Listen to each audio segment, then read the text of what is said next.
안녕하세요. 수의학원 원장입니다. 오늘 동영상은 판교고등학교와 관련된 동영상을 오늘 준비했습니다.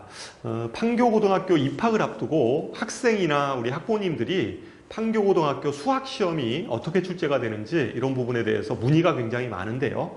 오늘은 작년도 고등학교 1학년 수학시험지를 좀 분석을 해서 판교고등학교 시험이 어떻게 출제가 되고 있고 학생들의 성적 분포는 어떻고 그러면 어떤 식으로 수학 내신 준비를 좀 하는 게 효과적인지에 대해서 말씀을 드리도록 하겠습니다.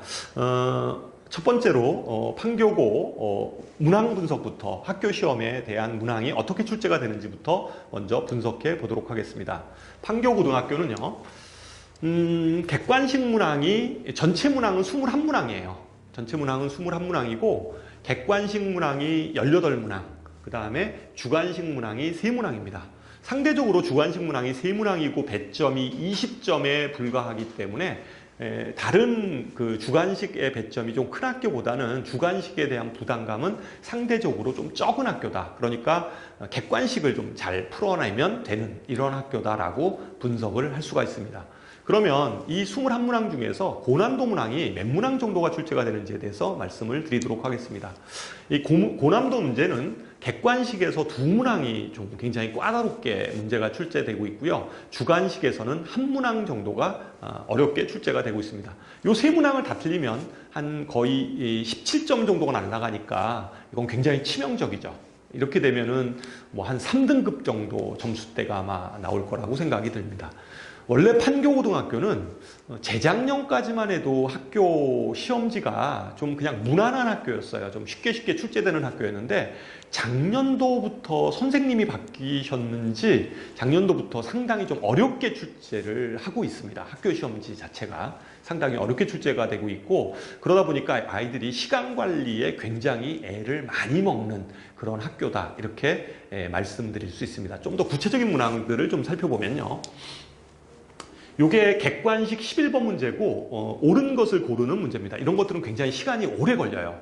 그러니까 이걸 하나씩 다 해봐야 되니까 시간이 굉장히 오래 걸리는 문항이고 아이들이 시간 때문에 굉장히 애를 먹었던 문항입니다. 11번 문항. 그 다음에 18번 문항은 뭐 이 사각형의 최대값을 구하는 문제인데 이것도 우리 모의고사 기반 문제입니다. 모의고사 기반 문제고 이것도 좀 아이들이 좀 문제를 풀 때 좀 이렇게 여러 가지 좀 생각을 해서 문제를 풀 수 있는, 풀어야 되는 그런 문항입니다. 마지막으로 요게 그 서술형 문항인데요. 서술형 7점짜리였는데 서술형 7장에서 7점짜리였는데 2차 방정식에 대한 응용 문제입니다. 근을 활용한 응용 문제가 주관식 문제로 출제가 됐습니다. 이 학교의 전체적인 성적 분포를 보면 평균 점수는 한 58점, 그러니까 한 58.8, 그러니까 한 60점에 근접하는 이러한 평균 점수를 갖고요. 90점 이상자가 14% 되고요. 실제 60점 이하, 60점 미만 아이들도 한 15% 정도 됩니다. 여기에 15% 정도 되기 때문에 전체적인 그 아이들의 성적 분포는 좀 골고루 분포가 돼 있는 이러한 형태다라고 보실 수 있습니다. 그래도 지금 90점 이상자가 14% 정도 되는 걸로 봐서 1등급 컷의 기준은 거의 90점대 한 중반 정도 점수를 가져야 돼요. 중반 정도 돼야지만이 이 학교에서 1등급을 얻습니다. 그러니까 학교 시험에서 다 맞거나 하나 정도 틀려야 되고 하나도 배점이 높은 걸 틀리면 안 돼요. 하나 정도 틀리는 것까지 허용되는 그러한 학교의 난이도를 갖는 거다.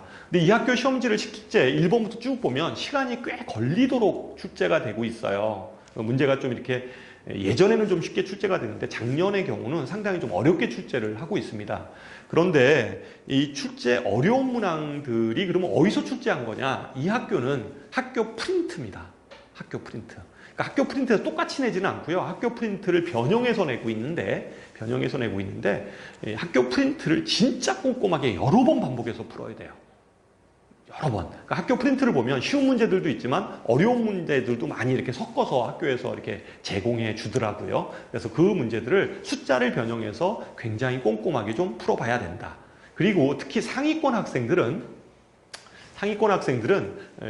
내신 대비를 위해서 아까 얘기했듯이 학교 교과서나 학교 프린트를 꼼꼼히 풀어야 되는 거고, 그리고 이 학생들은 어쨌든 다 맞거나 하나 정도 틀리는 것까지 허용이 되는 거기 때문에 고난도 문제를 우리가 평상시에도 연습을 좀 많이 해야 되잖아요. 그러니까 고난도 문제 연습은 제가 보기에는 문제집을 한두 권 정도 이렇게 고난도 문제집을 선정을 하는 게 좋고요. 제가 좀 추천해 드리는 것은 요즘에는 블랙라벨은 학교 선생님들이 잘 출제를 안 하시는 것 같아요. 워낙에 블랙라벨이라는 고난도 문제집이 워낙에 이제 나온 지도 좀 오래되고, 그 다음에 많은 학원이나 학생들이 그 문제집을 본다고 생각을 하세요.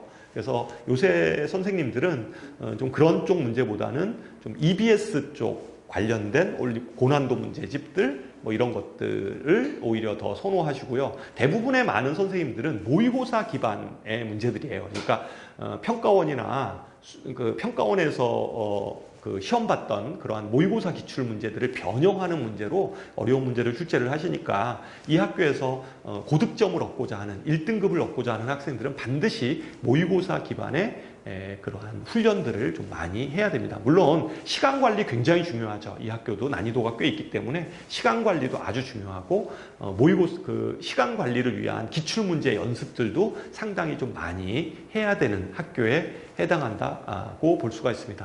어쨌든 여러분들 이제 곧 입학을 앞두고 있고요. 여러분들 학교 들어가서 우리가 수학 내신 성적에 어쨌든 좋은 그러한 결실을 가질 수 있도록 기대하도록 하겠습니다. 오늘 영상은 이걸로 마치도록 하겠습니다. 감사합니다.